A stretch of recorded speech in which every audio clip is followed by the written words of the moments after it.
Listeners, beware. This podcast contains themes of the macabre and does not shy away from the details. Our content is graphic and our language is colorful. We might not be your cup of tea, so listener discretion is strongly advised.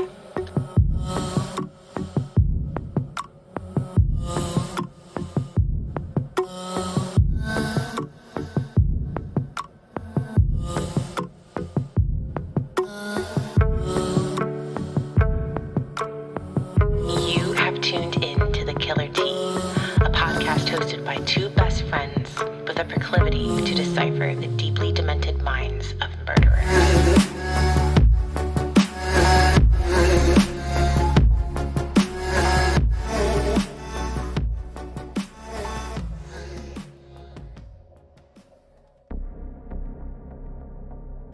Welcome to episode 17 of The Killer Tea.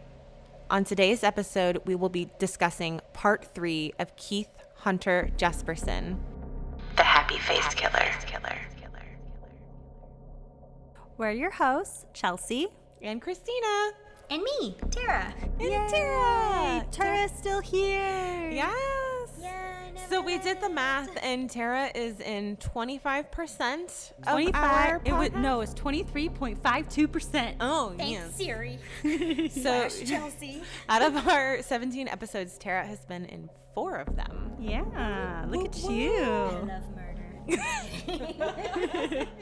And we actually did a gigantic kerfuffle. We recorded Kerfuffle. We recorded for an hour and accidentally had the mic on the wrong setting. So you could hear Tara and you could hear me very aggressively. But you couldn't hear Chelsea, who was the one doing most of the storytelling, and Tara and I were just dropping in little factoids. And I was literally trying not to do most of the talking too, because in our last episode, I got so fucking sick of hearing my own goddamn voice. I was you're like, so good I'm at not it. gonna talk as much this next time. Like Christina's super aggressive. I sound like a Teletubby. You're just like that smooth She's just jazz. the smooth yeah, jazz. but I don't want to hear my own goddamn voice. I don't know how anyone else listens to it. Irregardless, we fucked up. And So now we have to start all over again. now we have to start from point 0. Yes. It's fine. I'm gonna order pizza. I can sleep here. There's a bed. I'm good.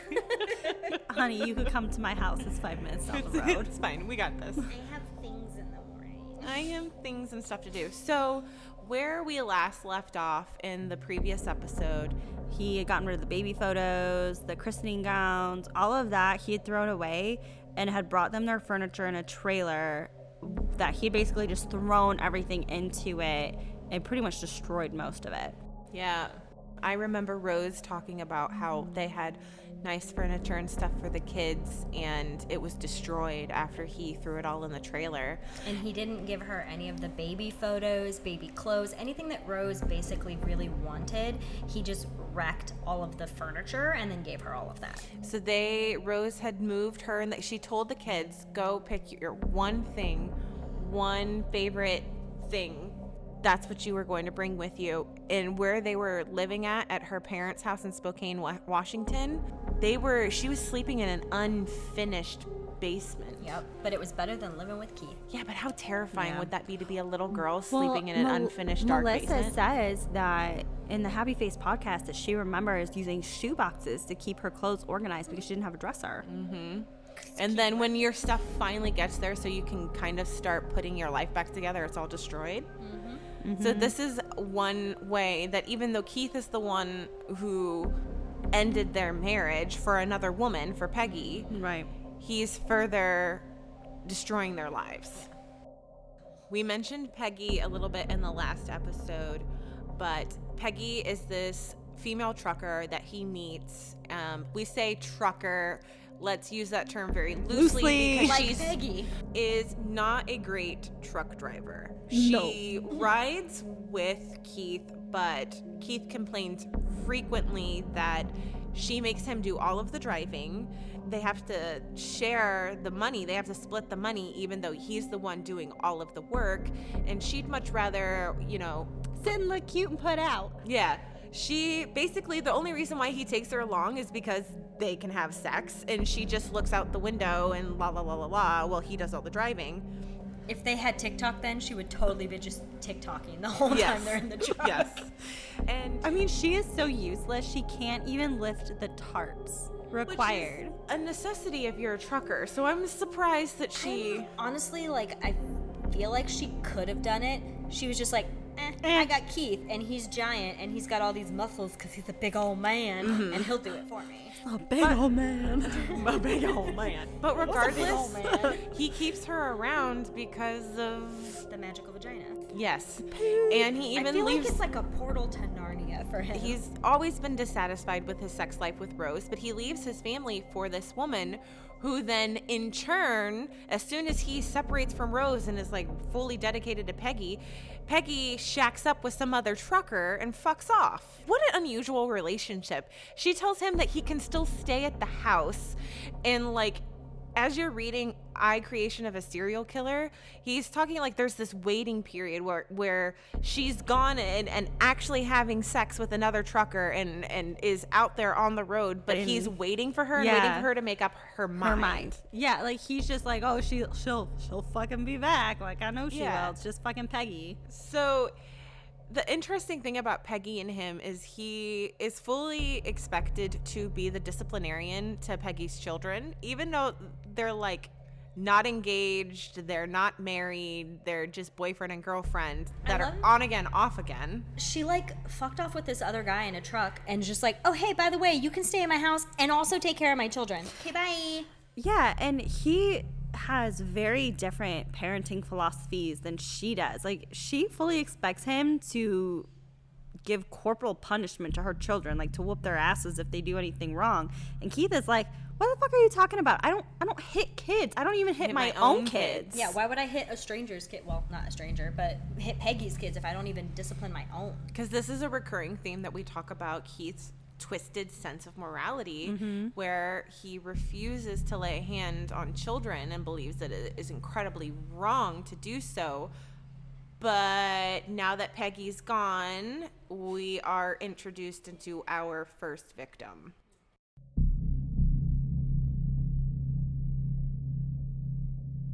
Tanya is a 23-year-old woman. She lives near Portland, Oregon.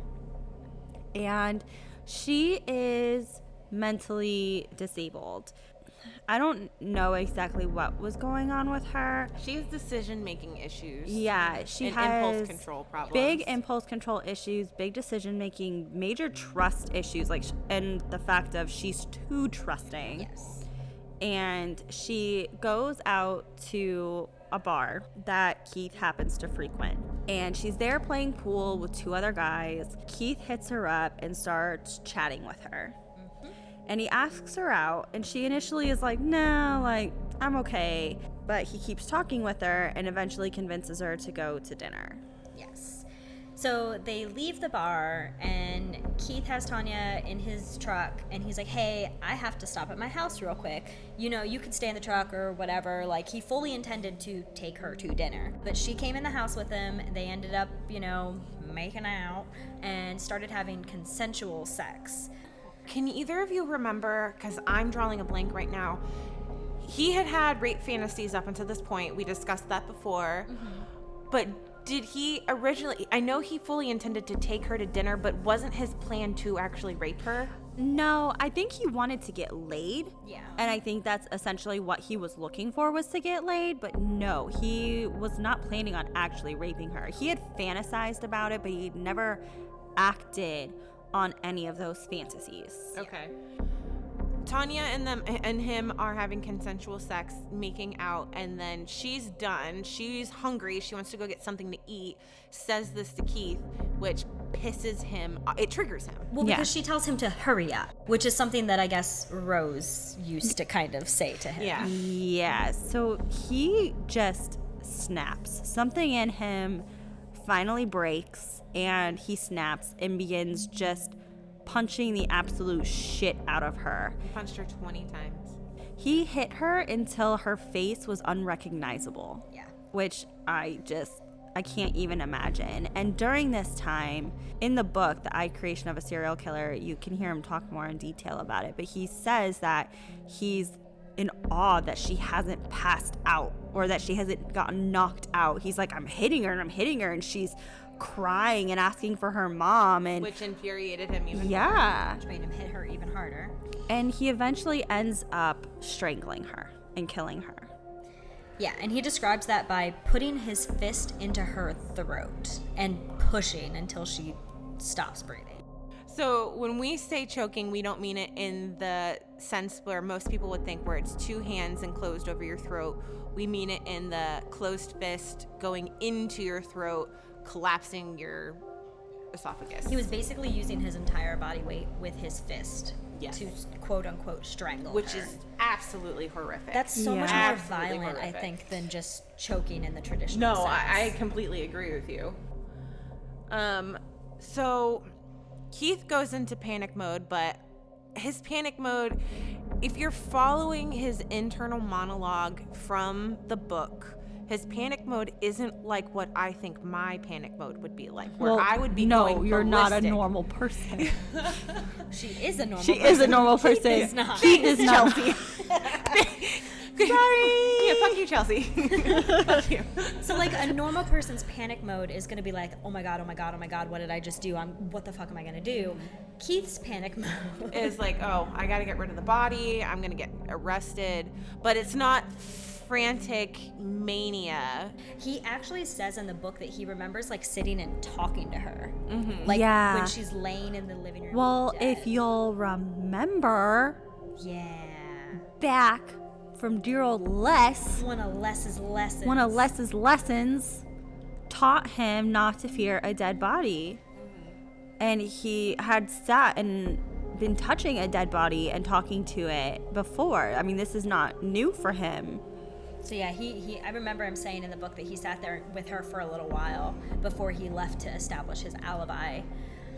And even he goes out to establish this alibi by sitting down, hanging out, having beers. Like, could you wrap your head around murdering someone with your bare hands and then sitting down with the bros for a brewski? I am having an anxiety attack just picturing me trying to do that. Like, Yeah. no. I mean, No. and it's not that he goes just back to the bar where he met Tanya, because he does go back to the bar and he's just like, oh yeah, like, I ended up just taking her home. It didn't work out, blah, blah, blah, blah, blah.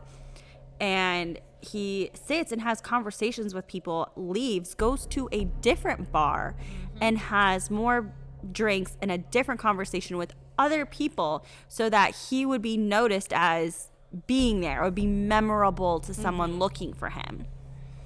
Which is like a whole new level of like, Yeah, I mean, like, did they have crime TV shows in the early 90s? yeah, they Yeah. had Forensic Files. Well, I Like, think he I actually talks about watching Forensic Files. Him and Melissa used to watch those crime shows with him, and he used to commentate that he would remove the buttons from the jeans so that way he wouldn't leave his fingerprints behind, which actually ends up being exactly what he does. Right. So yes, you're right. I totally forgot about that tidbit, and I'm glad that you mentioned it because we can add it back in here now.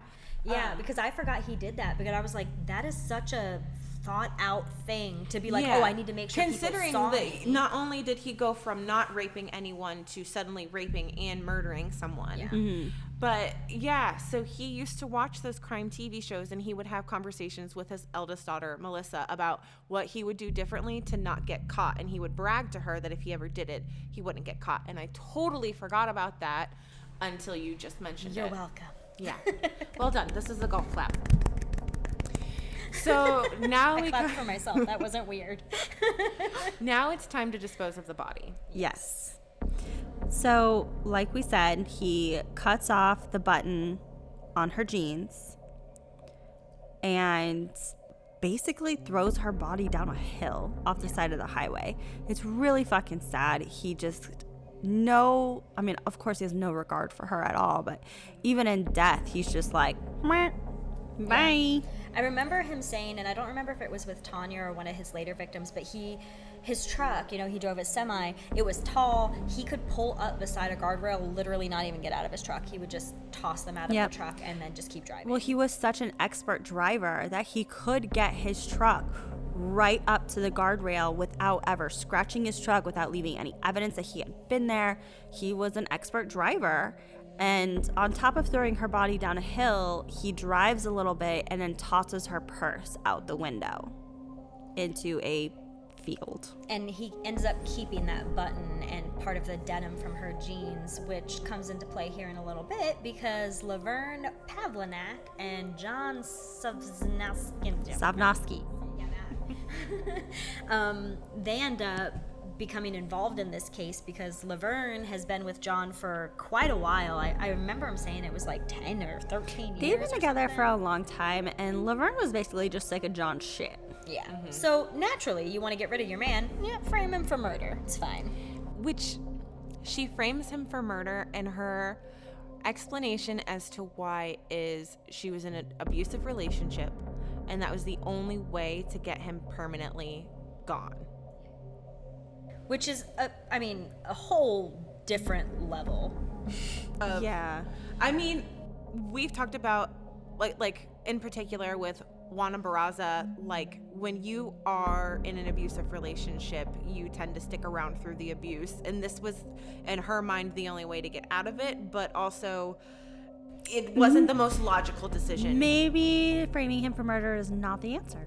I feel like that's less stressful. Well, so, and the way she goes about it is so fucked up too. So she's paying attention to what the news reports are releasing on the body of Tanya Bennett, who has been found. She figures out where the body has been found.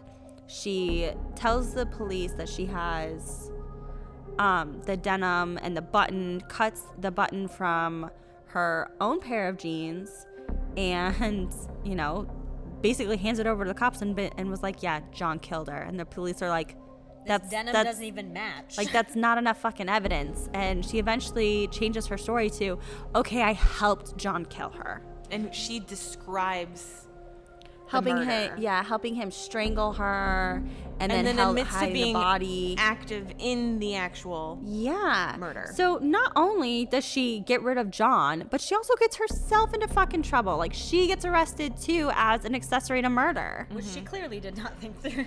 No. And of course the police are eating this up. They want this case done and over with as soon as possible. They're not investigating this. They're just going with it. Keith, being the prototypical serial killer, you know, while one part of him is super relieved that these other people have now taken the fall for him and he is good and clear, he also hasn't gotten credit for anything in his life ever. No. And in a weird way, he wants credit for the murder. And so he goes to this bathroom, and what does he say, Tara? I forget the exact wordage of what he words, but essentially he says the two people that took the fall for Tanya Bennett didn't actually do it. It was actually me. It's very short. Yeah. But he writes Sonia Bennett, doesn't he? Yeah. No, I think No. he says Tanya. He but says later, Tanya. when he's talking to Jack Olson, he refers to her as Sonia. Oh, okay. Because, you know, Keith's a fucking piece of garbage. Yeah, like why would he remember anybody's name that he murdered? So. But then he signs this note that he leaves in apparently multiple bathrooms hoping someone would see it, but he signs it with what becomes his signature happy face signature, the which he moniker. you know, the whole like have a nice day smiley face stickers you see everywhere. Yeah, that piece of that human trash signed everything with that. And they brought this up earlier and I didn't even realize. I thought it had been one particular bathroom, but Tara and Chelsea were saying that it was actually several bathrooms that he wrote this in, and he was waiting for somebody to mention seeing them in the bathroom, something in the news, the police, anyone, and nothing ever came to fruition from it. No, and then on top of it, this just, you know, increases his hatred of women, because he's like, look at this bitch blaming the murder that I committed on her boyfriend when he's not even involved. Look at how snaky and awful women are. So this is just fueling that woman hating fire. At least this for a while we have some non-killing up until an attempted murder, an attempted rape at least. It was a clusterfuck is what it was. Yeah. So he meets a woman breastfeeding her child. He walks into a restaurant, and this lady is sitting at a table drinking a whiskey while breastfeeding her child In Shasta County. And the mom in me is like, Okay. bitch, what? And this is in the 90s. Like, it's not even like it's 1970, 1960, 1950. When they didn't know better. Yeah, It's this is 1990. It's 1990. like, what the fuck? Or 1991. Maybe it's in her- the early 90s. Maybe, no, I'm not even going to go there. So Keith approaches her and is talking to her, and she says that, she's fighting with her husband. That's why she's there. And then claims that she gives the best blowjobs around. Care what bad decisions you make in your life, you don't deserve this. No. So her and Keith eventually decide to leave the bar with her child, like with them. And they're talking. Like, Keith has told her his name, what he does. Like, he's been very forthcoming with information about this chick. So they go and they stop at a little convenience store. They buy some beer together and eventually go to what Keith calls like a lover's lane. We all know what those are. Little drive out in the middle of nowhere. So Without the cops. So she proceeds to go down on Keith to give him one of her World famous blowjobs. Truck stop famous blowjobs. But the baby starts crying, and she does stop to try and handle the child, which infuriates Keith. That damn woman is choosing her child over his blowjob. How dare she? My dick is more important than everything. This whole conversation is so awkward and so bizarre, and like, could you even? If you guys could see our faces, we're all just like cringing as we Yeah, tell this just- part of the story. I don't understand from her perspective. And then Keith just. And okay, but regardless, so now we enter into non-consensual territory. So this pisses Keith off, and he basically just forces her head back down and finishes his business all He's like, over her. Bitch, you ain't done. Yeah. And so she's flipping out, and he tries to break her neck in the position that they are in the front seats of the car. But he can't like get good leverage or get a good grip on her because she's fighting, and ends up just jerking her neck around a lot, which pisses her off even more. And he eventually realizes like he's not going to be able to kill her in the car. And if he does, then he also has the child in the back seat. Yeah. yes, so the baby essentially saves her life. Yes, the baby starts fussing again, and it is his like snap back to reality. Hope there goes gravity.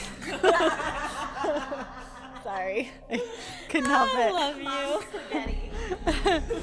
Oh my god, don't get me started. I can't. So the baby saves her life, and Keith lets her go. She grabs her child and gets out of the car and starts walking. The baby saves her life because, again, his twisted sense of morality where he does not hurt children, let alone murder them, let Right. alone a baby. So Right. we're going to hear a lot about this twisted sense of morality that he has. Which we'll touch on the end because I have some serious issues with his twisted morality. Yeah. But so he ends up realizing, shit, I'm going to go to jail. So he sees her walking with the baby, pulls over, apologizes. As you do. And she agrees to get back in the car with him. Well, I think at the lover's lane that they were at was pretty far out of It was town. pretty out in the middle of nowhere. Yeah, but if some dude just tried to fucking kill me. I think he just tells her like, I'm really sorry, I didn't mean to, like, let me just take you back. I think he even gives her some money. Yes, I think doesn't he give her like all the money in his wallet? Yeah. Yeah, I think that's true. And he is she a prostitute? No, I don't I think don't so. think she was. I don't think Okay. she was like intending for that. Like I think she was just pissed off at her husband. Yeah, I think she was just drunk and pissed off at her husband and looking for some revenge.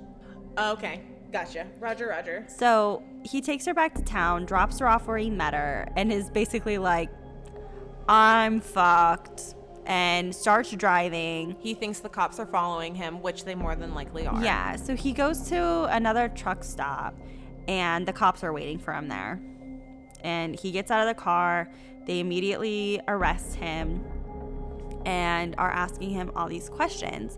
And Keith keeps his cool during all of this and basically is just like, fucking women. Oh, isn't that why he says that he does pick her up? Because he's thinking if the cops do come for him, he will be able to say. Yeah. It looks a lot better for him that he handled it the way he did. So he basically tells the cops, like, look, I cummed in her mouth. It pissed her off. She was fighting with me. My arm got in the way. She yanked on her neck. I wasn't trying to strangle her. Why would I kill her? Like, I gave her my name. She knew who I was. People saw us together.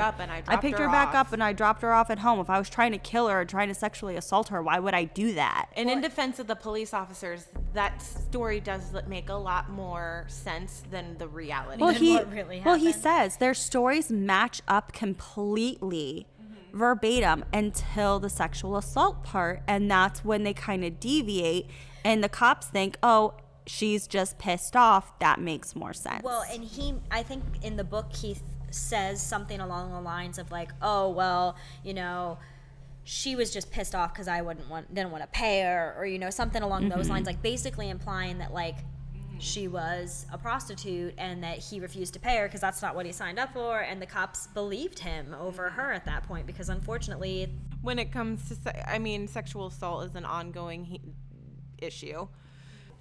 That takes us to Peggy coming back home. Oh, we didn't finish the rest of that story. Oh, no, we didn't. So he's sitting there talking to the cops, tells them the story. They take him in, they book him, they fingerprint him. They're like, okay, stay in touch with us. We don't know what's going to go on. Your story makes a lot more sense, but just in case she decides to press the charges, you'll hear from us. So at this point, he's kind of like, phew, I got away with it. Like, things are chill. Things are chill. Whew. And this is when good old Peggy. Now remember, we said Peggy and Keith have a Joker Harley Quinn relationship, and this is the epitome of that. So she comes back after going on a truck run. Oh, she doesn't even come back. She calls him from across the country, and it's like, Keith, I'm so sorry. I need you to send me some money so I can come home. Send me some money. And he fucking does. I'm gonna squirrel for like 1 second. Why did he not kill Peggy? Because she is literally the epitome of everything he hated about women. Peggy comes back. Yes. And Keith is like, we're totally fine. We're back together. Everything's good. I got that magical vagina back. I got that magic vagina back.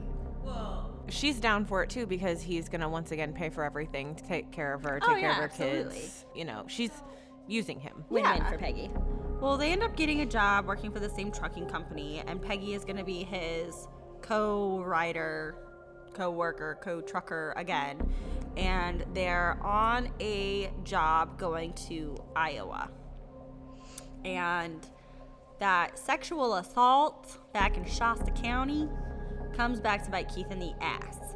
He's actually arrested in Iowa for that incident. And Jesperson ends up confessing to Peggy that he had killed a girl in Portland and said he had killed her to practice killing her ex-husband, which Peggy had asked him to do on multiple occasions that Keith had always said, are you fucking crazy? Do we know why he confessed to her? I think he was just panicking, yeah. Honestly. I think he was just like, holy shit, and panic. Okay, I think he also was kind of like, maybe subconsciously he was hoping that Peggy would turn him in. Maybe. So because he does have guilt about killing Tanya. In his own twisted way, he feels guilty. Okay. Yeah. So maybe it is just that I want someone to stop me. So, But Peggy's dumb, so she doesn't dumb. believe him at first. Yeah. But she eventually believes him. The truth sinks in, and she's like, okay, bye, and leaves the truck that they were in together and leaves him there in Iowa. But she comes back, though. No. He's still living in her house. Not right away. So he ends up spending a couple days under arrest, and they're going back and forth between Iowa and Shasta County, and finally the charges get dropped to a misdemeanor because the cost of moving Keith from Iowa back to Washington is just way Too much money. and they don't want to deal with it. So they're like, He gets a slap on the a slap on the wrist, gets for let sexual go. assault. He's like, okay, buddy, bye-bye. And I don't know how he gets back to Washington, but he does. Peggy doesn't come for him, but he gets back to Washington. Him and Peggy make up, but he is fired from his job for this incident. And then Peggy's like, I'm gonna quit and protest. So she goes from being utterly disgusted or whatever she was with him to leave him, right? But then comes back and is so on his side that she quits her job and protests. Yeah. So I think what happened Makes was like sense. he told her about the incident in Portland, and immediately she was like, well, at first she didn't believe him, and then she realized that maybe he was telling the truth, and she was like, yeah, fuck this shit, I'm out. And then on the way back to Washington, maybe she thought about it and was like, listen, that dick's nice, like, I'm not gonna give that up, and he gives me all this free shit. She also so may have had that, like, oh, he was practicing for me to kill my ex-husband. Oh, do you wonder if maybe because he actually killed that girl that she was like, maybe he will actually kill my ex-husband? I think that's 100%. 100% what it was. Yeah. Wow. Yeah. I mean, that's unfounded. That's just a speculating, but I mean, I could see it going that way. Yeah. They're a very toxic relationship. Yep. They feed off of each other, and he was able to convince her because he was, fairly charming. So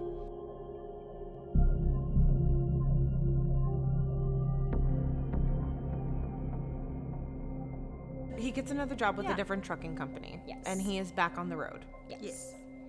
And this company is this company out of Spokane or just out of Washington? It's just out of Washington. Just out of Washington. Okay. He goes back to his slim fast pomegranate juice and no dose diet. We talked a little bit about this in the previous episode, but for some strange reason, he is very, very preoccupied with what his body looks like. And he talks frequently about having this diet of Slim Fast, which is essentially a sugary protein shake. Yeah. Well, he puts it this way. He's like, I'm already a big man. Like, I'm already super tall. I have to stay slim or women aren't going to be attracted to me. I'm going to be scary, not attractive.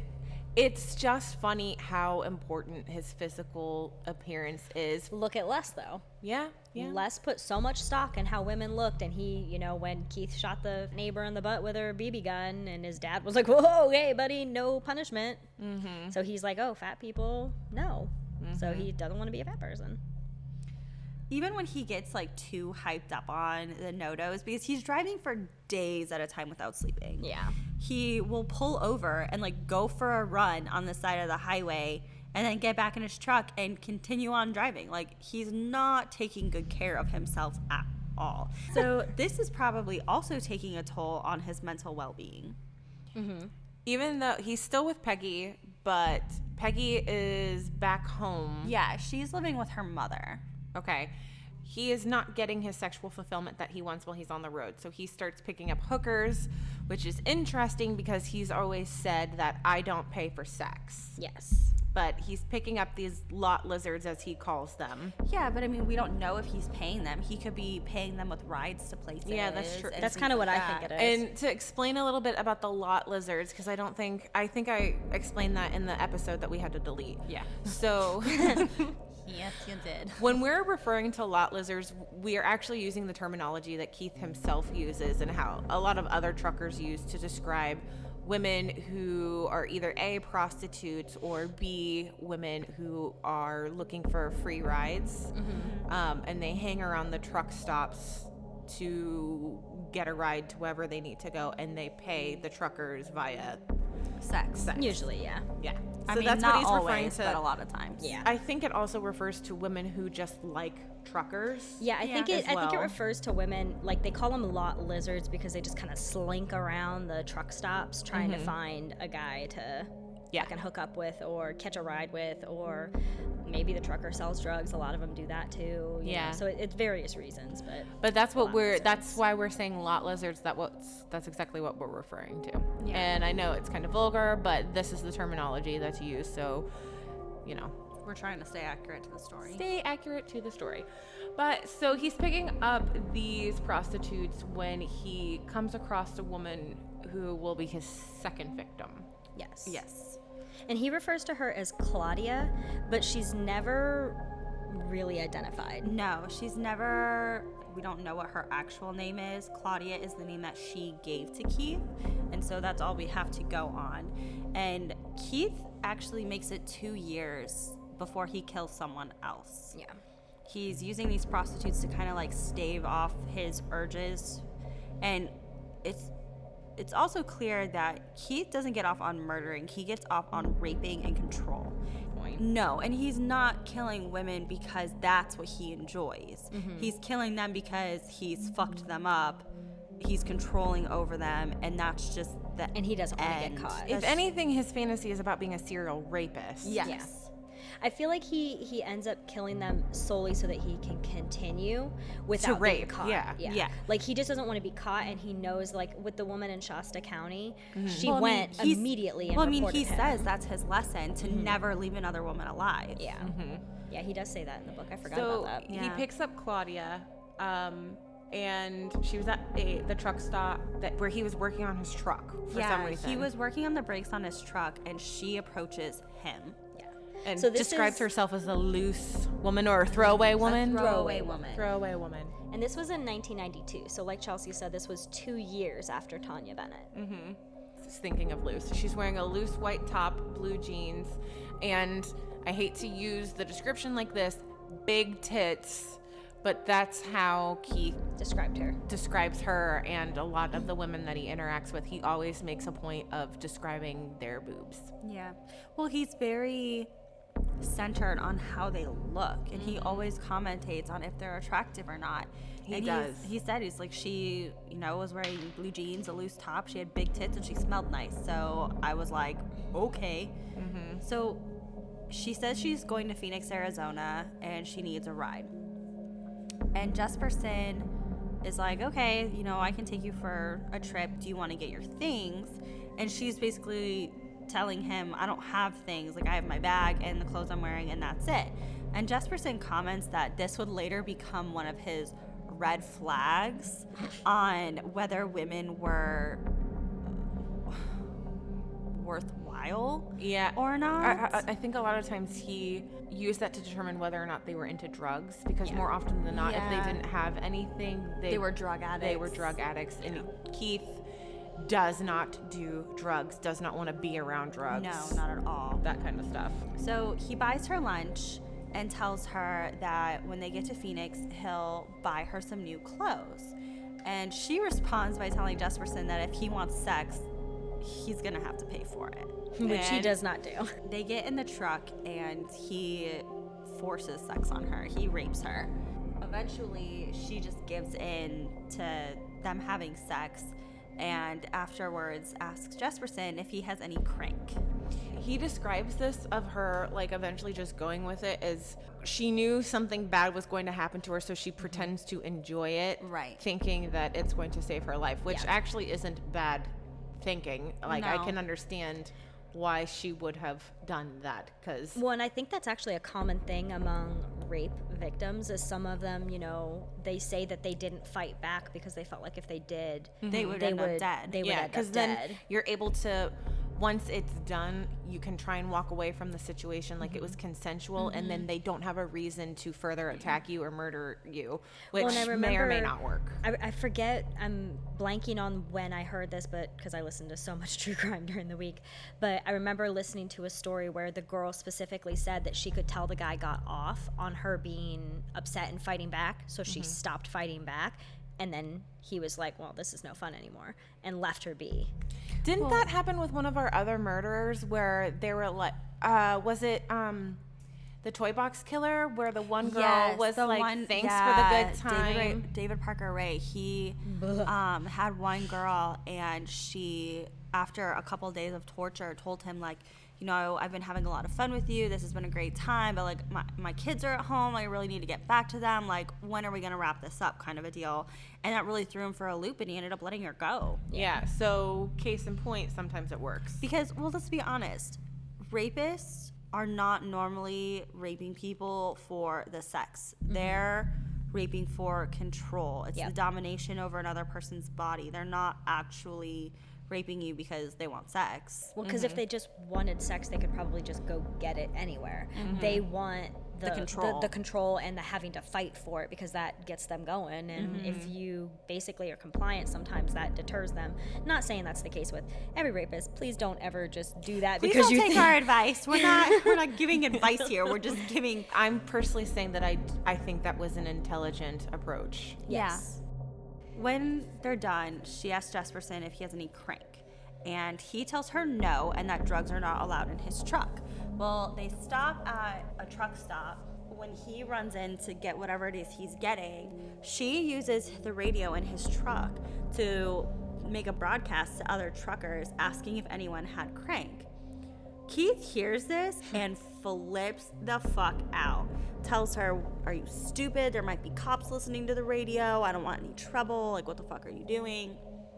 They get back in the truck, and she tells Jesperson that he either gives her all the money in his wallet or she's going to report him to the security guard at the truck stop and Tell them that he raped her. That's where it just all goes totally down south. Yep. So Jesperson duct tapes her wrists, her ankles, and then he does the whole fist throat thing that is horrifying, and does this until she passes out. And now we are introduced into the death game that Jesperson does. While he doesn't fantasize about murdering people, he does fantasize about the death game. Yes. Yeah. Which is the them clinging on to life, and then that Bringing them back. desperation and that bringing them back, that does get him It's off. all about control. He says in the book that he really enjoyed having that control of bringing them to the point of death and then bringing them back. Yeah. And then taking them back to that point and bringing them back, which is what he ended up doing with Claudia for multiple days. So he dumps her body off of Highway 95 near the border of Arizona, and Jesperson told himself she deserved to die for threatening him. Which is, Yeah. again, his skewed morality. I wonder why they even try to justify it to themselves. Make themselves feel better. Make them believe that they did it for a reason. You have to remember, he does feel guilty for killing Yeah, that's Tanya. true. So I think that guilt is eating at him a little bit, but he is justifying it by saying, "Oh, she was threatening me. She was going to ruin my life. What would I do? Like, I wouldn't be able to provide for my kids anymore." Because, I mean, Melissa and Rose both say, like, while these murders are going on, he would frequently go back and visit his children. And when he did, he would load up their pantry, make sure Rose's car was running. He would bring his kids gifts. He would spoil them. So, I mean, he is, in a way, thinking about his family during this time, too. It's just really fucked up the way his brain works. Yeah, I feel like he's doing that, trying to be like, oh shit, I did this terrible thing, but I'm going to do this really good thing to kind of that's make up very for true. it. Well, Maybe not intentionally, but subconsciously his brain's going, oh, you fucked up, you should do something nice. Yeah. So in your notes, Chelsea, you mentioned that Keith felt like he was in Keith's world again. I Yeah. don't remember this part. Can you remind me of this? This was in the book. He says that he begins having fantasies about Tanya and Claudia together. Yeah, his victims. His victims. So he's fantasizing about the rape and starts to begin thinking about killing someone, well, raping and killing someone else. And he often claimed that he was in Keith's world as a child. It was his own little world where he was untouchable and nothing could hurt him. And so he kind of falls back into this because he is on his own on the road. Peggy's at home. He doesn't have anyone else with him. So at this point, he also knows that he's already thrown his life away. He's done. If he ever gets caught, he's gonna rot in jail. His life is done. So at this point, he's kind of like Ramps up. because he's already fucked. He's already eventually gonna be caught. He knows this. So he's just like, well, what's the fucking point? I might as well not stop. I might as well just do what I want. The consequences are already there. So he obsesses over not making mistakes when he dumps bodies. And this is where he really starts to kind of think about keeping his truck clean and making sure he has clean sheets with him. That leads us then into Cynthia Lynn Rose, who he murdered in September of 1992 in Turlock, California. So she was wearing a red sweater and just hopped into Jesperson's truck and asked him if he wanted a party. I'm guessing like the women in and out of truckers. I think that's normal. I think it that must. was I considered mean, normal. I have had family members that were truckers, but that's not like that side of that lifestyle was never anything disclosed to us. I feel like there's certain truckers that partake in that kind of life, and then like your family that was Probably not a part of Yeah. that. I gotta imagine if she just hopped up in a random truck asking if you wanted to party, that was kind of considered a normal thing at the time. I'm sure she was looking for drugs, looking for money, you know, that kind of thing. Well, he gropes her through her shirt and then tells her no. Yeah, but this transaction started out consensual. Oh, yeah. Yeah, Like most of his transactions do. Like it was surprising. Like he was surprised by her appearance, but it was going well. And then he decided he was fucking tired and he didn't want to mess with it. Yeah. Right. So he's been driving all day. He's tired. She walks away. Jesperson turns all of his lights off in his truck to go to sleep, goes in the back, the sleeper cabin, and is asleep. He's been asleep for just a little bit when Cynthia comes back to the truck, opens the passenger door, and climbs into his truck to wake him up. Yeah. So Jesperson is fucking furious at this and grabs her and just flat out just strangles her. Yeah. And she went limp immediately, and then he immediately was upset because he quote unquote wasted her because he hadn't raped her or played his death game like he had played with Claudia. Yeah. So I mean, he strangles her and kills her immediately. And he opens the curtain a bit and sees two people looking into his truck and just panics, hops into the driver's seat and just pulls out of the truck stop and is just like, yep, nope, someone saw me, I'm fucking done for, I'm gonna get caught. And eventually he stops and gets into the back of the truck to see if she's dead or not, and zip ties her hands and her ankles together, but he's like, I don't know, she might still be breathing, she might be dead, I don't really know. Gets back into the road and drives to a closed like way station, is I think how he described it. Yeah, it was abandoned. There was no one else around. And this is where he decides he's going to dispose of Cynthia. I think this is probably one of the most heartless things that he did. Yeah, it is. So he ended up cutting the zip ties off of her hands, re-zip tying her hands to be in front of her. And then he essentially tied her under his truck. No, you're on the wrong person. Is this the wrong person? You're on the wrong person. This is the one that he threw in the dumpster, or on this is the the garbage dumpster, pile. the junk pile. You're thinking of Angela. Okay. We'll So cut that part he out. pulls into a closed station and circles behind another truck that was parked there and went to double check that she was dead, removed the zip ties because he wanted to make sure that there weren't any fingerprints on her, and then he dumps her on a garbage pile at the end of the parking lot, pushed her body down into the dirt, and then stepped on her neck to make sure she was dead, covered her up with tumbleweed, and then left and went to Fresno.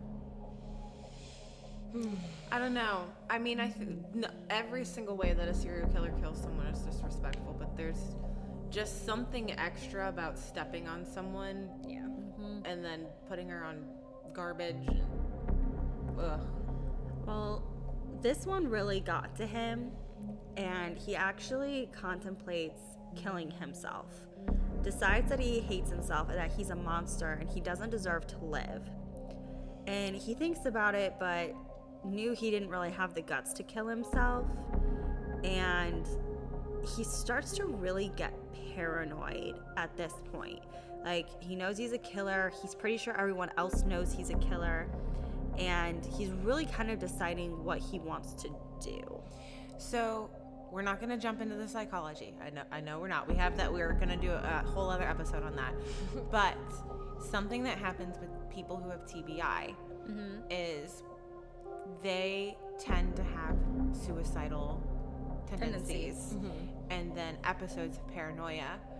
And while one would expect those kind of emotions after you killed someone, more often than not, when you're a serial killer, you don't have those kinds of emotions. And it very seriously makes me wonder if he really well and truly does have a TBI and if it's rearing its ugly head. I mean, it's entirely possible. We won't go into it a whole lot, but like, are you familiar with Chris Benoit? Oh yeah. Yeah, The we wrestler. talked about him. him in our one of Yeah. Like he had a head injury from being hit over the head with chairs, and he ended up killing his wife and his son, and then killing himself because of it, because he had those suicidal thoughts after the fact. So I mean, it's entirely possible. Yeah, I mean, there are plenty of serial killers who have remorse over what they do and they get suicidal, but I just... This is a little Interesting. different, Okay. but we're not going to get too off base. Digress. Go. Keep going. So, in November of 1992, so holy shit, like, it's Really just another 2 months later, he's in Salem, Oregon, and he stopped at the Burns Brothers truck stop, and he starts feeling the urge for female company. And he knows that there's this one girl, Lori Ann Penland, who is a regular. Didn't he hook up with her before? Yes, he had hooked up with her before. He knew her well. She was a hooker They that were he. friends, weren't they? Yeah, friends? she knew him. They'd have been together 3 other different times, and he knew that she charged $40. So he met up with her. She asked him for the $40, and they hooked up. Afterwards, she told Keith that he owed her another $40, or she would call the cops. Yeah. Jesperson told her to knock it off or he would strangle her. She told him to go for it. And those are Keith's words. Yeah. He told her for the last extra threat, she lost her life. And he strangled her. And as she was passing out, Jesperson told her she was number 4. She comes back and he rapes her again and begins playing what he called his death game. So he would strangle her and bring her back and strangle her and bring her back. And this went on a couple times before he finally strangled her and made sure that she was dead. And then he goes back into the truck stop to get another cup of coffee while convincing himself that she had asked to be killed. Yep. She told him to go for it, so he justified it in his mind that she wanted to die. So it's like he went from at the very beginning where there wasn't a whole lot of things that he did that didn't make sense to me. Like they were still, before he committed all these crimes, he may have been a douchebag, but Yeah. and now all of a sudden we're roaming further and further and further into mania almost. It's interesting. So he leaves with her body in his truck, takes any cash that she had on her, and drives her to a truck stop near where he was doing his drop of the load that he had in his truck. Went to the G.I. Joe truck stop and dumped her body around 2 a.m. And he says that he pulled her out by her hair, put her against the fence, and covered her with leaves. And then he picked up, dropped off the delivery he had, and drove back to Washington like nothing had happened. Yep. So once he'd had a little bit of time to cool down, he told himself he needed to really stop. Like, he had had some guilt about this, and he had killed 3 women in a 4-month time frame. He wasn't really sure what he was doing, and he was just like, I need to be done with this. However, that wasn't the case. I mean, he does make it to March of 1993, so I mean, He made it through the holidays. like, kudos for getting through the holidays without murdering someone. So in Corning, California, he stopped at a restaurant to get some food. He saw a homeless woman staring at the food, and it just overtook him that she needed to be his. He needed to take her. Because Keith logic at Because he this feels point. he owns women at this point. Like, it's ever changing. You notice, like, it's just escalating. Yep. And his rationale keeps getting more and more and more ridiculous. Yep. But so he just had to take her. He told the waitress to give the girl anything she wanted and to charge it to his tab because He's he's such a so nice helpful. guy. He's such a nice guy. Lovely. Because you know how us girls love our nice guys. Unfortunately, it's a fatal flaw we all have. She smiled at him, joined him in the booth. They exchanged information. She said her name was Cindy. And then she asked if he would give her a ride to Sacramento. She had a sister there who she was planning on staying with. And he didn't want to take her, right? No. He just wanted to... I mean, and initially when you listen to him talk about it in the I Creation of a Serial Killer, he tells the waitress to give the girl anything she wants and to not tell the girl who's paying for it. Just like let her have whatever she wants. I just genuinely like I'm gonna help her out. But she figures it out. She figures it out. There must not have been a lot of people there. She figures it out. And she tells Jesperson, these are all his words, by the way. I mean, this isn't like another person's account. This is just Keith's version of what happened. She promises that she'll be a good girl, and Jesperson thinks, you know, that this is what makes him want to kill women. They're always using him. Ugh, Keith. So, I mean, he singles this girl out by helping her, and then she asks him, hey, can you give me a ride to Sacramento? And he's like, this is why you can't trust women. They always fucking want something from you. Bro, why did you offer to buy her a meal You're then? a truck driver who just was super nice to a homeless woman. Of course How are she's gonna you ask if you'll shocked give her that a she ride. asked for a ride? Right? So he's like, okay, I'll give you a ride. Like, so not only does he have this is what makes me want to kill women, he also is then like, He's sure. like enabling the behavior that he hates in women. Yeah. Yes. Thank you, Tara. Yes. So Thank you for coming to my TED Talk. they end up stopping at a rest stop, and she goes in, takes a shower, cleans herself up, puts on some makeup, and then willingly has sex with him. Like, Yes. I think in her mind she knows like this is the price she's gonna pay for getting a ride. She's trying. I mean, she told him, I'm gonna be a good girl, I'll do what you want, I just please need give me a just ride." please give me a ride to stay with my sister. Yeah. So Keith decides he's gonna kill her. Because Keith. Yeah. Yeah. And he actually tells her, Yeah. like, look, I'm gonna kill you. Yeah. Yeah, he told her he was going to kill her and rape her. He began his death game with her. He choked her out, revived her, to his account, about 4 to 5 times before he actually followed through with killing her. Do you remember what his switch on for deciding he was going to kill her? I Because mean, she asked for a ride. Yeah, I remember the part where he said that he wanted her. I think he took her knowing that he would end up killing her. Okay, because I couldn't remember if he wanted her in the sense of that he wanted to rape her, or Well, if he and- wanted her in the sense that he wanted to kill her. And he did, you know, he had 3 victims in 3 months, 4 months, Yeah. and then he had 4 or 5 months off. So he, at this point, had been fighting against that urge to do And that. I think for him at this point now, raping and killing are synonymous. Okay, good point, valid point. Yeah. So if he rapes her, he's just basically He's gonna kill her. Yeah. So he kills her, does his death game, and once again deposits her body out of the side of the car on the highway.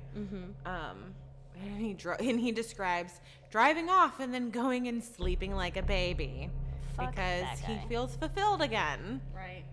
But then he is overcome with the guilt of all that he has done and all that he has become, and he has to tell someone. Yes. So he goes to visit his good friend Billy. And you remember Billy. And his wife are swingers. Yes. So Billy is the friend that volunteered his wife to sleep with Keith. Right. And he said, if you could hear his words right now as he's saying it, like he's saying, Billy, you know, I killed 5 women and I can't stop. It's like, you know, I It's like- stole this from the store and I just can't stop. It's like when we just had pizza. I ate a piece and it was just so good and I just can't stop eating, and then I eat 4 or 5 pieces and I want to stop and I can't Not- stop. Don't know To how. Keith, that is what it was like for him. Yeah, whereas a normal person would be like, oh my God, I can't believe I don't know what's wrong mean, with me, what's going on with me. A blah, normal blah, blah, blah. person wouldn't have done Yeah, a that. normal person wouldn't have done that. But I don't know. It's just a testament to how odd the whole thing is, I Yeah. guess, is what I'm getting at So here. Billy, from Keith's perspective, is like visibly uncomfortable with this, and is As like, you should be. dude, you need to see a shrink. And Keith is like, no way, they'll turn me into the cops. And Billy asks him why he does it, and Keith said he just enjoyed it, but he really did want to stop. And Billy had enough of that conversation and was just like, yeah, dude, no. Like, I'm not going to talk to you about this. Like, we just need to end it. Never tells the cops. That is my biggest problem with his friend Billy. Why wouldn't you go to someone? He has now confessed that he has murdered someone to 2 different people. And neither one of them have done a damn thing about it. No. I'm sorry.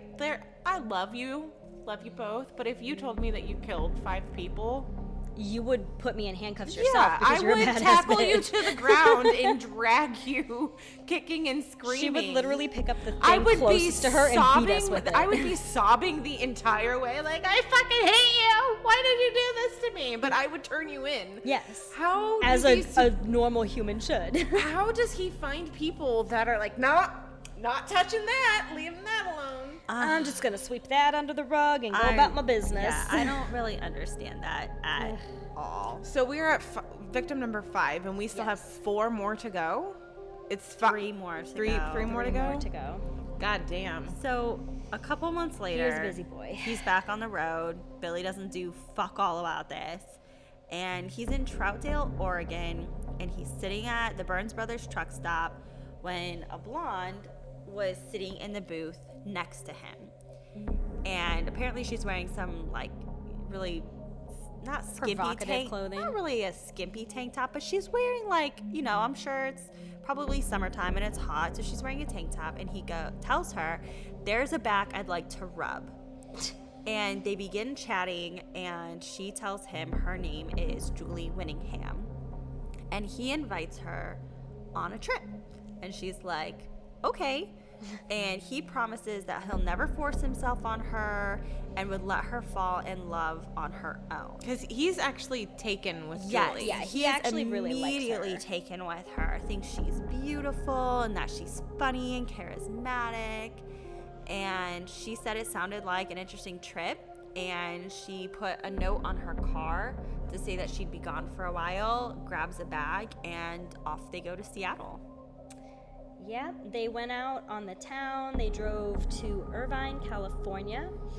He took her out. He bought her some jewelry. They had sex for the first time, which he, in the book, describes in graphic detail. Yes. It's like reading the most disgusting erotic novel because you know that it's real and you know that he's a murderer. Yeah. Real in Keith's eyes, but yeah. Yeah, well, I mean, it's real, like it actually, like this is a real person, these are real Yes. people. And I don't know, I'd never, maybe because I didn't read a lot of true crime novels, but I wasn't expecting that. Yeah. And it fucking threw me for a loop. Yeah.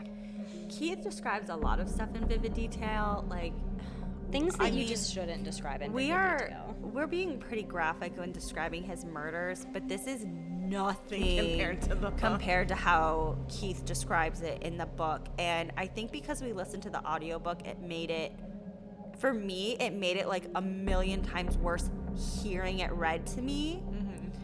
By Jack Olson, the co-author. Well, Yeah. I guess you could consider him the co-author of the book because he Yeah. wrote it with Keith. So they have sex, it's all consensual, and they're hanging out having a good time. So he's checking in with his company, trying to figure out where, you know, their next stop is going to be, blah, blah, blah. And he overhears Julie trying to score some pot for someone in the parking lot. And as we know, Keith doesn't fucking like drugs. So he gets really, really annoyed with her and tells her that, like, you know, you can't be doing this. I'm not into drugs, whatever. And Her response. her response is that pot makes her horny. So he's like, okay, I'm fine with that. And then she Yeah. tells Keith that she wants to marry him. Yeah. This is going real fucking fast. fast. So the next day, they pick up another load and they drive back to Oregon.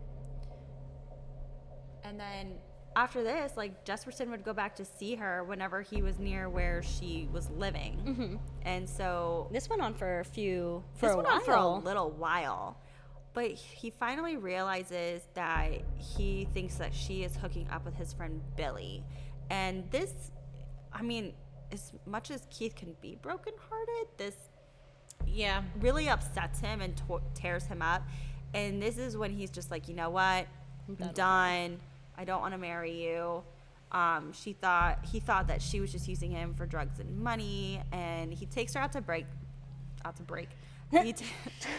He takes her out to breakfast and breaks up with her, and just, you know, he thinks in his mind that if he ever sees her again, he's going to run in the opposite direction. Yeah. And at some point in time, he introduced her to his kids. Oh, yeah. Like, he was, in his mind, he's going to marry her. Well, and I think Melissa remembers him saying that, you know, they were engaged at one point.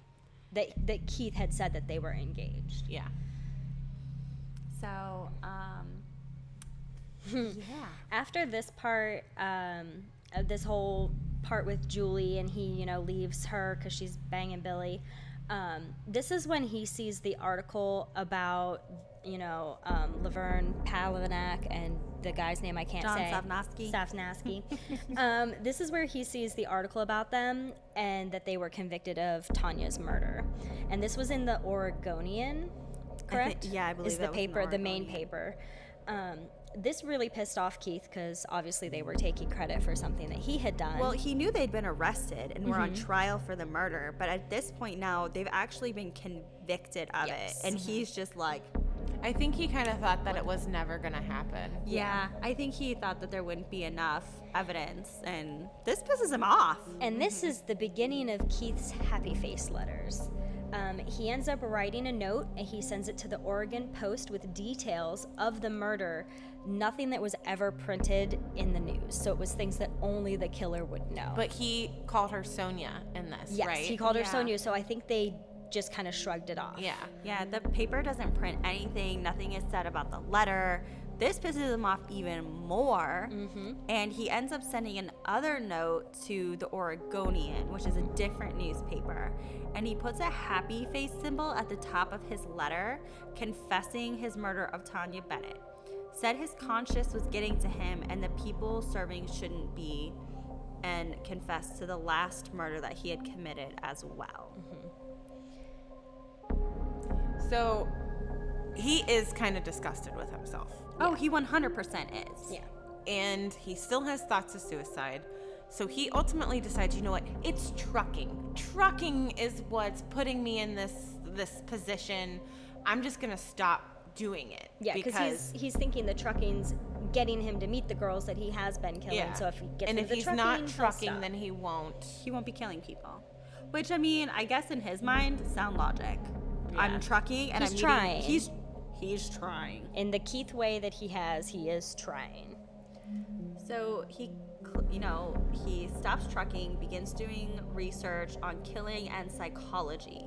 So he's going to the library and researching psychology, trying to figure out why he's wanting to kill these women. So, I mean, I don't know. Is he like trying to just figure himself out, I guess? I don't know. It's very interesting. He continues his writing of letters to magazines and papers about where bodies could be found, but nothing ever really comes being from that. done. No. No. He starts setting fires again because he has this need for Destruction. Yeah, for He destruction. likes chaos. He- I think he thrives on it. Well, and if you remember, he enjoys setting fires. Yeah, This he is did something that as he a has kid. done in the past. So he sets fires frequently and says that they give him an adrenaline rush, and it became almost addictive as killing. And he's blowing off firecrackers, doing everything he can. And he says that this is keeping him from wanting to kill. And I remember him telling a story in the book where he actually put a whole fuck ton of firecrackers under someone's truck and lit them, and people were flipping the fuck out, and he got so much satisfaction out of it. So didn't he went back to long haul trucking because of the money, right? Yeah. Yeah, he needed couldn't a way really do anything else. He needed a way to make money. He couldn't go back to working for less. So in early 1994, he's just like, fuck it, and goes back to long haul trucking. And this is where his road rage really begins to get the best of him, and he actually ends up running 2 people off the road. Yeah. The way he tells that in the book is very entertaining. Like the way he described this story, he was just like, these people just pissed me off, so I'm bigger than you. Run him right off the road. So he along this time, he still has a relationship with his kids. He still has a Yep. relationship with his ex-wife. Yep.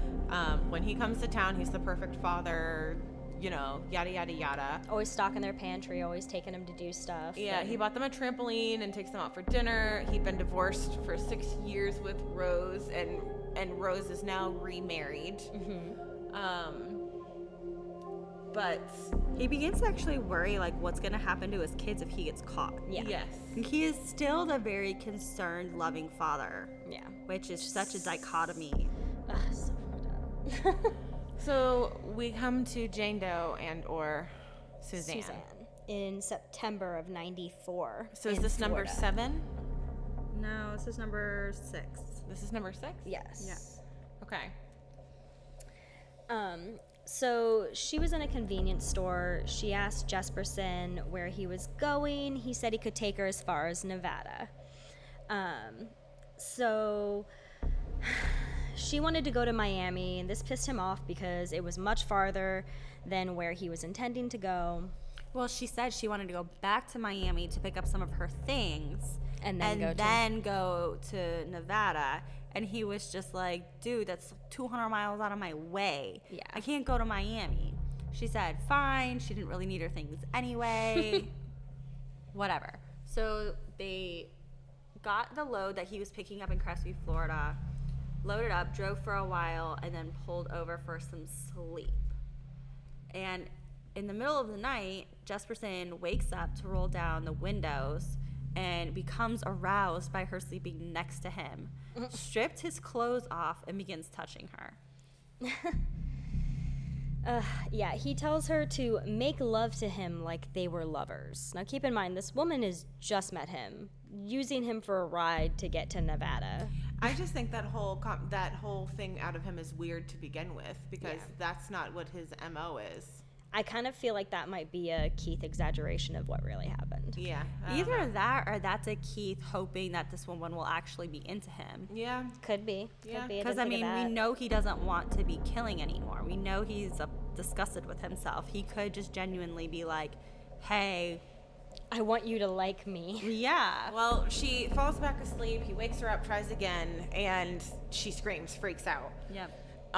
Which, of course, you know how it works with Keith. That means he's got to kill her. Yeah. And he chokes her out. She dies. And now we have victim number 7, 6, whatever. And he ends up changing his logbooks to hide the fact that he was in Florida where he dumped her body. So that if they Yeah. ever looked at his logbooks when he was caught, they would go, oh, well, he wasn't there, and they wouldn't link him. Yeah, to I mean, her. he was supposed to be in Florida, but he shouldn't have been in Florida at the time that he killed her. He should have been further north at that point. So he adjusts his logbooks to really just cover his ass to make sure that, you know, when they found her body, it would look like he hadn't been there during that time.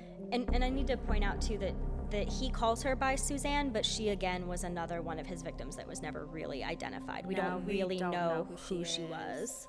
So January 20th, 1995, we have Angela.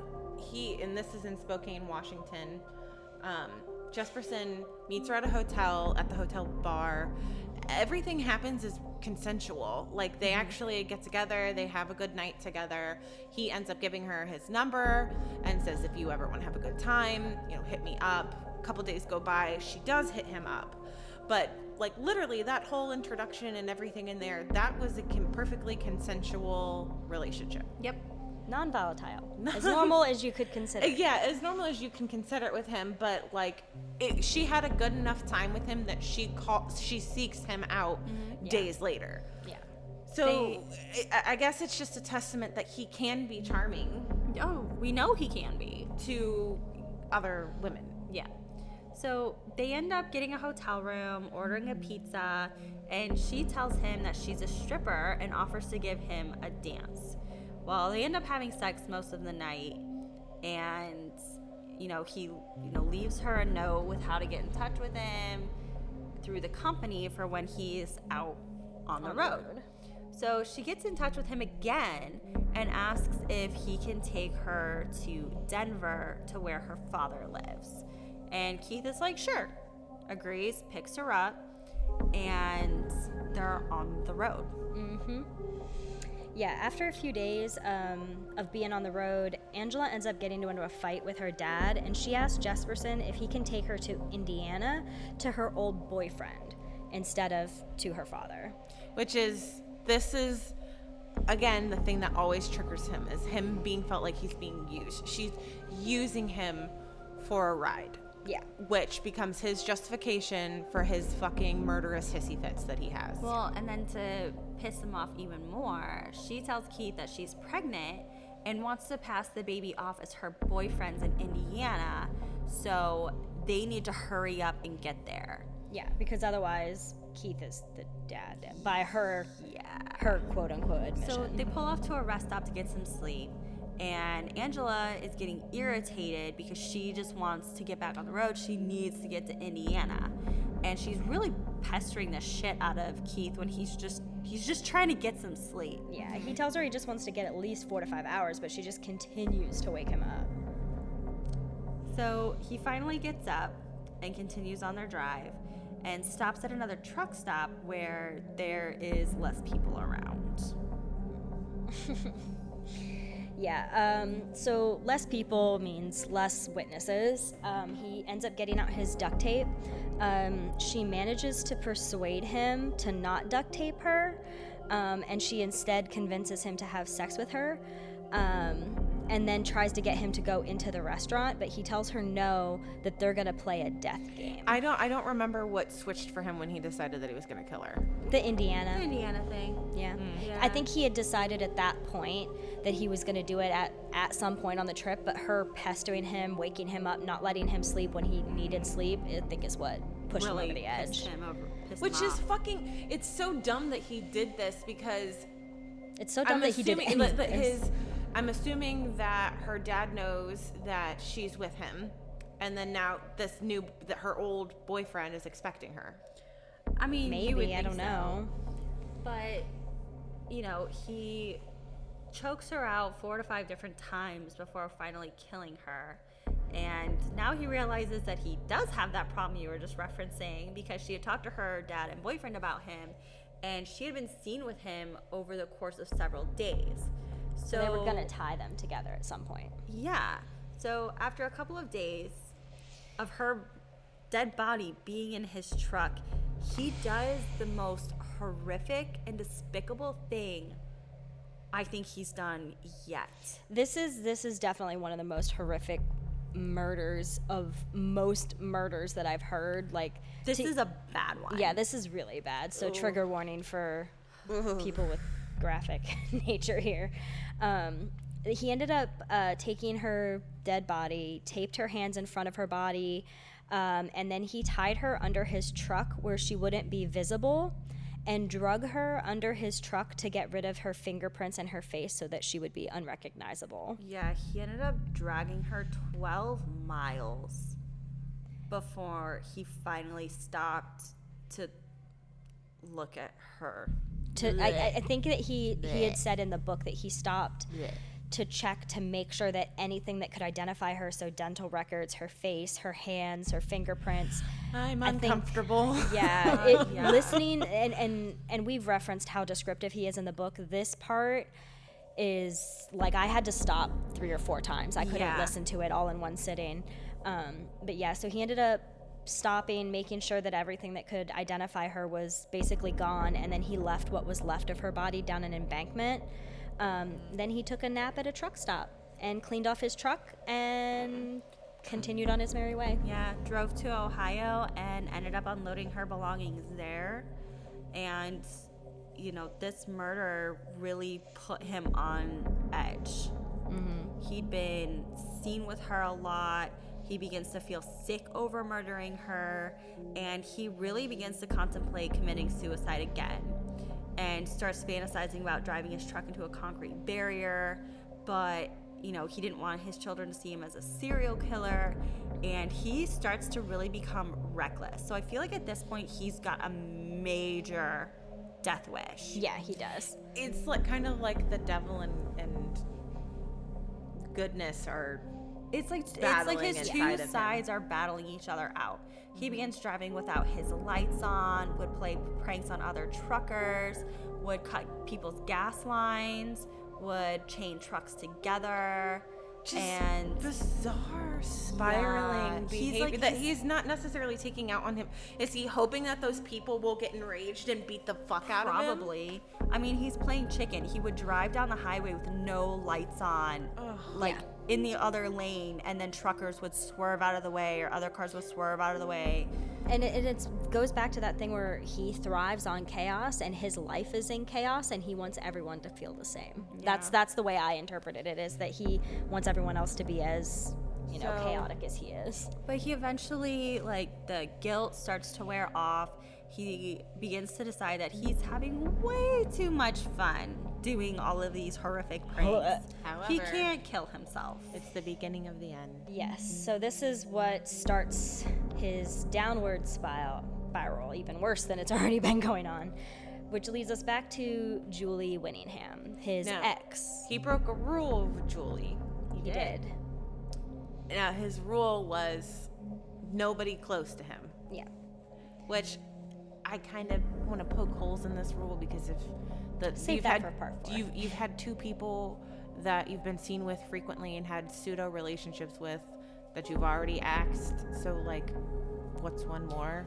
Yeah. But he says this is his rule. Well, Right. because he had been with Julie for a little while, he'd introduced her to the kids. I get unless his And it rule was from his actual hometown. girlfriends. Yeah. Then yeah. Well, and she was from, I can't say that town in Washington, but it was near Spokane? Spokane. No, it was near Spokane though, where her, Washougal? yeah, where think is his what kids the and name stuff is. live. So Right. it was, I remember him saying in the book, it was too close to home. Oh, Roger. So he ends up pulling into the Burns Brothers truck stop in Troutdale. And he goes in and he sees Julie there. So he goes into the bathroom trying to avoid her. But while he's in the bathroom, he begins remembering all of the fantasies he'd had with her. And he decides to talk to her. And- Remember, he said if he ever saw her again, he was going to run in the opposite direction. Yeah, so he's breaking his own advice. Yes. So she asked if he was married yet, and when he said no, she agreed to go and get coffee with him. So they spend a couple hours catching up. They both apologize to each other. Keith realized that, you know, maybe she had changed, maybe she hadn't, and, you know, they go out to the truck. She then proceeds to tell him that she needs $700 for a DWI that she had to pay for. And Keith agrees to help her with this. Okay, this is back in the 90s. That's a fuck ton of money for a DWI. Yeah, unless I mean, and this is we're trying to be gentle with this because there are still family members attached to this, but who knows what Julie had gone through at that time, how many DUIs she'd had. that's She what was I'm in saying. a rough It probably, part. like, That was like a couple, I Yeah. think. Yeah. I think there was a couple charges on there. but regardless, he makes a moral decision about her like he always fucking does. Yeah. So for some, even though he has now killed 7 other women, Yep. and one of the women he robbed, he Yeah. drugged someone behind his truck. He's throwing women over the things because she had the audacity to ask him for $700. He is now on the moral high ground, and she's a scammer. Right. You're a fucking serial rapist murderer. Who the fuck cares what she needs? Like, you're the piece of shit here, dude. But Pot calling the kettle black. right? Like, how do you think that that person is worse than you because she's reconnecting with someone who you claim was your fiance, and she's in between a rock and a hard place, Well, and and asks then you for to help? make matters worse, he agrees to help her. Mm-hmm. And they go out like they had in the past. Like, everything was totally normal. And she ends up asking Jesperson to, like, reignite their engagement. They end up driving to Julie's mom's house and told her that they were going to get married. They go back to the truck stop and they have sex. Yes. And Keith is telling her that he is in love with her, and by his own admission believes that he was in love with her again by the next morning. Remembers why he loved her in the first place, what they had was so good, and they were supposed to be going to her mother's house for dinner the next day. But per Keith's story, Julie and her mother got in a fight and they left. Yeah. And then a few days after that, Jesperson claims that Julie began to fight with him about money. He told her he didn't have the money that she wanted, and he accused her of only using him for money. He threatened to tell her friends, or she threatened to tell her friends that Jesperson had raped her if he didn't give her the money, which falls again onto Keith's women only wanted him for one thing. So that means that entitles him Yes. to kill He her. felt entitled to take care of what he foresaw as a problem. Right. I mean, and you have to remember, like, we're only getting Keith's side of the story here. Julie's not here to tell us her side or, you know, what happened. Because, I mean, we know Keith embellishes his stories. Yeah. So, very, who very knows? well embellishes his stories. They end up having sex again, and this is when he strangles her for the first time. Yeah. And I really don't want to talk too much about the details because her family is still living, and, you know, like with Tanya, that can be a really difficult thing for them to continue to deal with, because I mean, keep in mind this was 95. Yeah. So this in all, you know, cases, like we talked about a lot of cases. You guys have covered a lot of cases from way back. This is very recent. This might be the most recent. Basically, he ends up taping her up, and after a little while, they stop. He puts the tape off her mouth, and she begs him to not hurt her and promise not to tell anyone about what had happened. And Keith does something really fucking weird here and starts confessing all of his previous murders to her. Tells her all the gory details about Angela and what he had done to her. And then he proceeds to play his death game while promising himself that this would be his last murder. See, I don't think it's weird at all. I think he knew for sure that he was going to kill her, and he might as well tell somebody. Yeah. It could be. That who can't do anything about it, so. Well, I mean, he's told 2 people that did nothing about it already, so why not a third? Why not I a guess third? that's true. And he tells her that she's number 8 and then drove to the border of Washington State and ends up leaving her body on an embankment that is directly across the river from where he had left Tanya's body. Yeah. And he knew he was going to get caught for this one. Too many people knew about him and Julie having been together, so it was just a matter of time in his eyes before he got caught.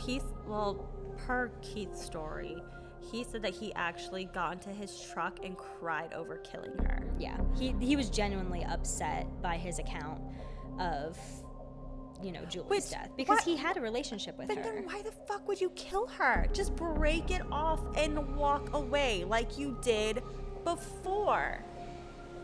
Because Keith is fucked up. Yep, because that's just not how their minds work. That's just not how a serial killer's minds work. If it did, they wouldn't be serial killers in the first place. That's very true. But This is Keith's downfall. this is the end. Of this episode. Yes, surprise, guys, you're gonna get a part 4. Whenever we told you last week that we were just gonna clear it all up and we be can't. done, but we can't. No. We have no self-control. So once again, here we are.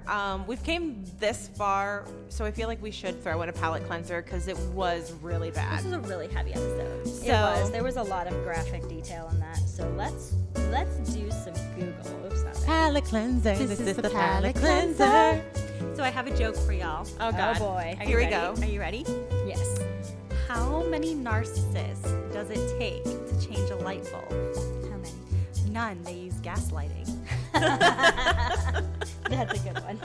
I like that one. So our friend Stevie tagged me in a fantastic meme that I'm going to read to you right now.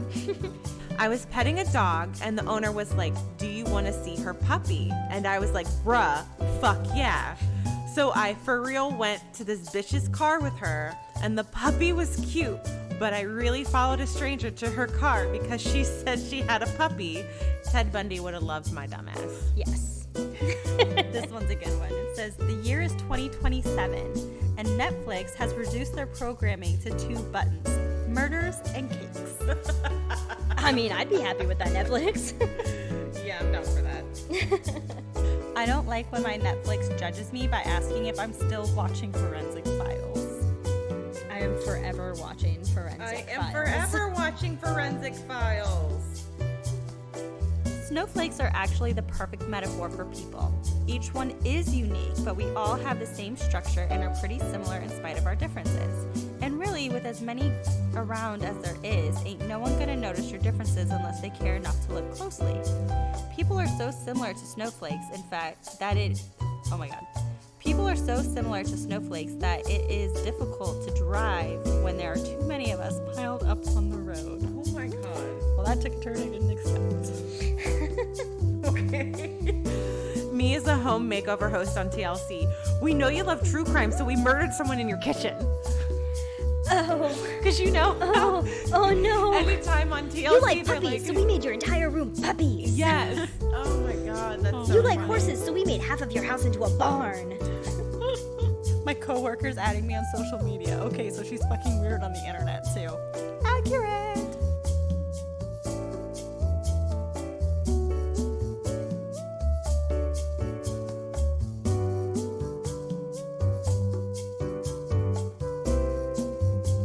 Thanks for tuning in this week again, and we'll be back Next week.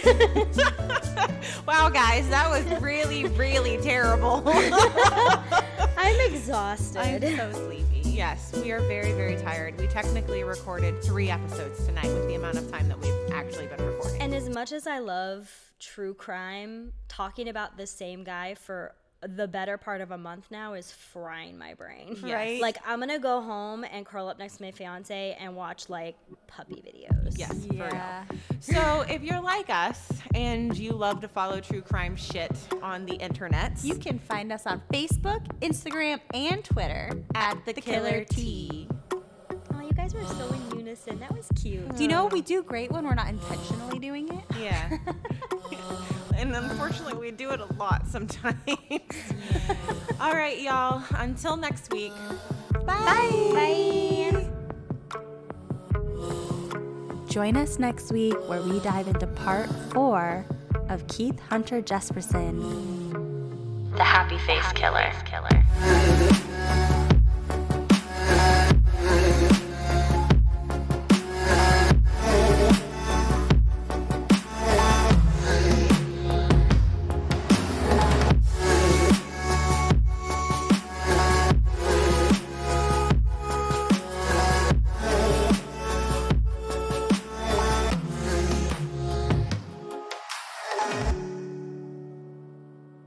I also have a headache, but luckily Tara had 2-year-old expired Excedrin. December 17th. That's basically 2018, okay? So if I die, know that I did it doing what I love, recording murder podcasts. Oh, I thought you were saying taking pills. Oh. It's not recording you at all. Did I accidentally hit mute? Yeah, sure as shit did. Yep. I love how you like half took your overalls off. Like, yeah, no, I'm not wearing overalls. It's not weird. With me, and you'll be in a world of ocean violations. This is why we can't fuck around. Because Christine No uses fuckery. it all for fodder. All for fodder. Okay. Oh, father. I don't give a shit how magically. Pussy power. Chelsea, we can't put that one in there.